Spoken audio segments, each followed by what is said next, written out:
Isinusulong ngayon sa Kamara ang panukalang batas para mapalawig sa 4 na buwan ang maternity leave. Ito'y para daw mabigyan ng mas mahabang panahon ang bagong panganak na ina na maalaga ang mabuti ang kanyang sanggol. Nakatutok si Steve Dailisan. Para sa party list group na Gabriela, ang House Bill number 3973 ang tugon para magkaroon ng mas matagal na pagkakataon na makapagpasuso sa kanilang mga sanggol ang mga nagtatrabahong ina. Mailalayo na sa sakit ang mga bagong silang na sanggol, may bonding time pa. Sa panukalang batas, sa halip na 60 days na maternity leave para sa mga nag-normal delivery at 78 days sa mga nagsisaryan, magiging 120 days na ang maaring ibigay na bakasyon sa mga working mom. Sa Vietnam, 180 days ang kanila, no? Sa Thailand, 90 days, Cambodia, 90 days, Indonesia also 90 days.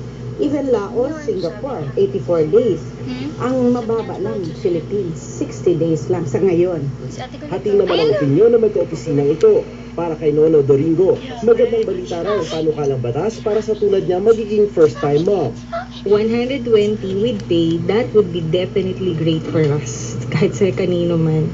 Hindi naman sang-ayon dito si Maricris Capistrano, nakapapanganak lang 3 buwan na ang nakakaraan. Mas importante raw kasi ang sweldo para may pantusto sa gatas ng anak at gastusin sa bahay. Pangamba pa niya, sa dami ng naghahanap ng trabaho ngayon, baka mas piliin ang mga single. Maganda siya dahil mahaba yung time. Kaso nga lang, personally, para sa akin, masyadong mahaba. Baka maiwan mo yung work mo sa office. Mas mahirap makabalik. Ang Employers Confederation of the Philippines di sang-ayon sa panukalang maternity leave extension.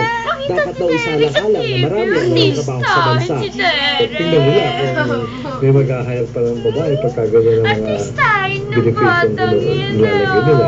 I mean, I'm just being practical. Si Mami nasa TV. It's not, sa baka sa halip na makatulong sila sa kababaihan, makasama pa yung... Si Derek! No! TV! Nasa TV, Derek! Meron pong maagang patikin ang mga militante manggagawa sa mga pagkilos na gagawin nila.